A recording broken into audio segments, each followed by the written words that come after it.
Calaroga Shark Media.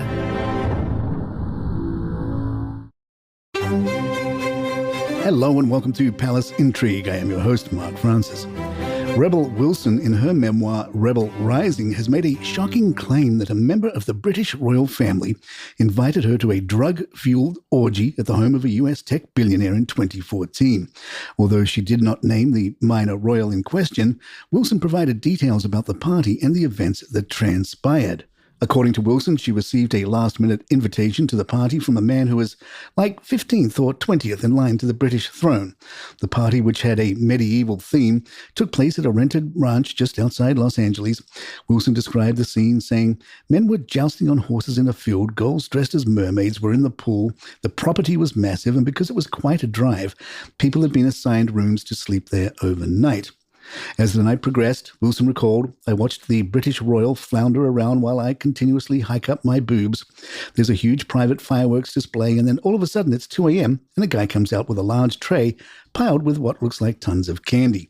When she inquired about the candy, the man holding the tray informed her that it was actually Molly, MDMA, and another person explained that it was for the orgy that typically starts around that time at such events." Wilson realized that the comment made by the Windsor about needing more girls made more sense in this context. She wrote, "They weren't talking about a boy-girl ratio like it was a Year 8 disco.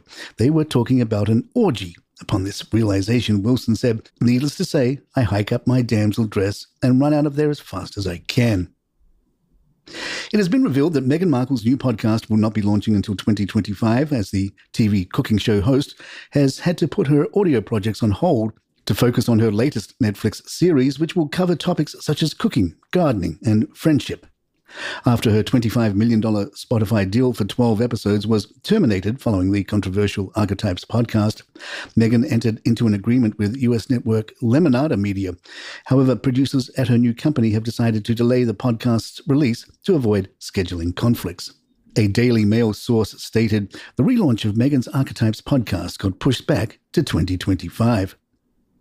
The launch of Meghan Markle's new lifestyle brand, American Riviera Orchard, has been hindered by an Instagram copycat account selling anti-monarchy products. The account, at Shop American Riviera Orchard, has used the Duchess of Sussex's name and claims to be based in Montecito. The copycat account has already garnered over 6,000 followers and is using Meghan's brand name to sell a small range of products with an anti-monarchy message. These products include a planner titled Royal Wealth Reign, Empowering Women's Financial Sovereignty, and a booklet of coloring pages. The homepage of the copycat account features a message referencing American Independence Day, July 4th, 1776, and rejecting royal titles such as Prince, Princess, and Duchess. The message reads, "In America, we do not recognize a royal title by someone's name. In America, we believe all are created equal. A royal title, therefore, has no significance. That is why the Royal Wealth Reign trademark line was established to recognize and celebrate the working class who are the true heart of our country." The message concludes with a lyric from the patriotic song America the Beautiful, From Sea to Shining Sea. Harry and Meghan have made significant changes to their staff, including a new hire in the UK. Since stepping down from their royal roles and establishing the Archewell Foundation, the Sussexes have experienced a relatively high turnover of staff. Initially, they did not retain any staff in the UK and instead formed their team in California. However, it now appears that they are keen to have a presence in Harry's home country.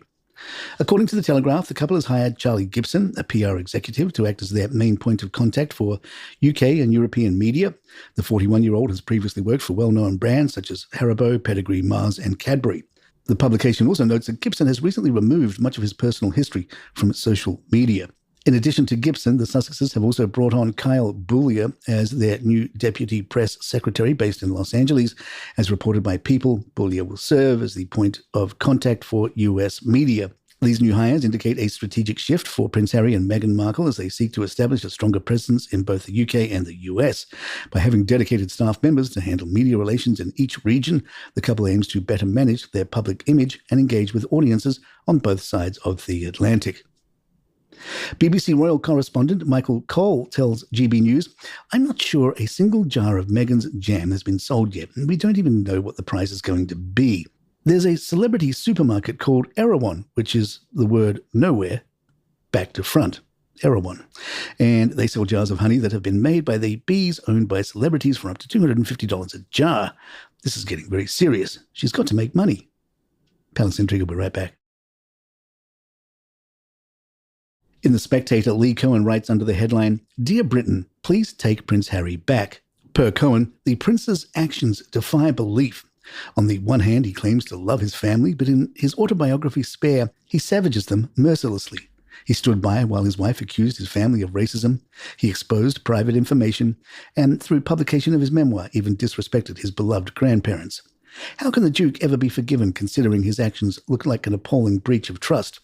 He must never be allowed to do so again. Now firmly ensconced in the USA alongside his wife, Meghan, Harry assured the broadcast Good Morning America he was loving every single day in the US, but this sentiment does not flow automatically the other way. While American gossip tabloid audiences follow every new Sussex branding scheme with bated breath, many of us view their exploits with eye-rolling disdain. Their penchant for creating distraction, chaos, and controversy wherever they go is intolerable.